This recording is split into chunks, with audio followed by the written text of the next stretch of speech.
Chronic kidney disease affects 37 million people, and many adults don't even know they have it. Joining us now is Dr. Delphine Tuot with UCSF. Thanks for joining us. First, kidneys are a hard-working organ, right? What exactly is their function? Yeah, thank you for the opportunity to talk about the kidneys and chronic kidney disease during Kidney Month. The kidneys are indeed hardworking organs. They help regulate blood pressure. They help clean the body and clean the blood. They help with production of a hormone that helps with red blood cells. They help keep your blood appropriately acidic and help keeps the sodium and potassium levels appropriate so that all the other cells in the body can do their job. So without the kidneys, then the body has a hard time functioning.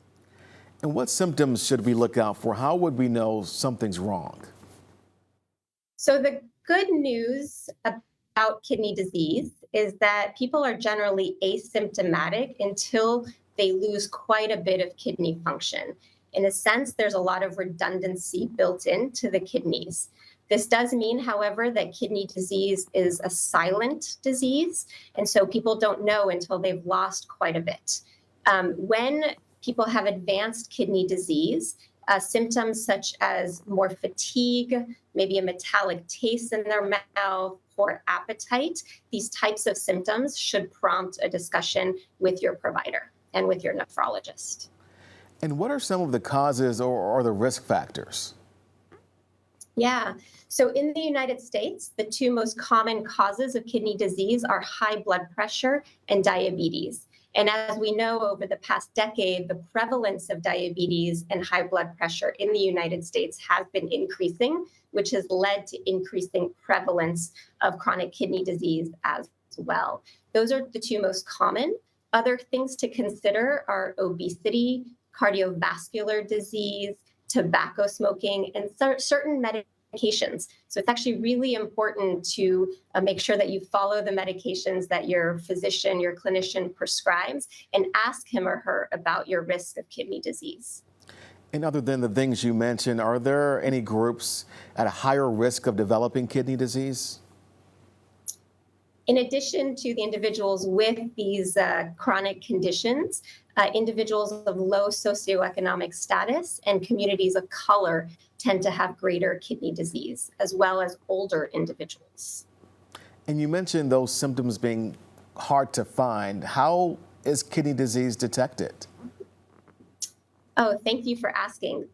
There's a blood test that we use as well as a urine test.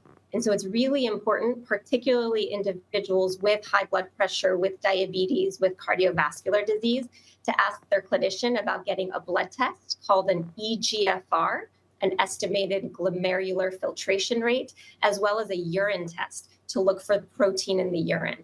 The urine test is a particularly easy test to do, and it can detect kidney damage really early on. And what can we do to keep our kidneys safe and functioning properly? So there are certain medications that your clinicians, your physicians will prescribe that help slow down kidney progression or kidney decline and keep your kidneys healthy. And then in addition to that, I think a healthy diet, a low salt diet, which helps with blood pressure, also helps with the kidney, being physically active, not taking too many over-the-counter medications unless they have been prescribed or recommended by your clinician. These are all generally healthy things that can also be particularly helpful for the kidney. All right, very important information. Dr. Delphine Tuot, thank you so much. Thank you for the opportunity.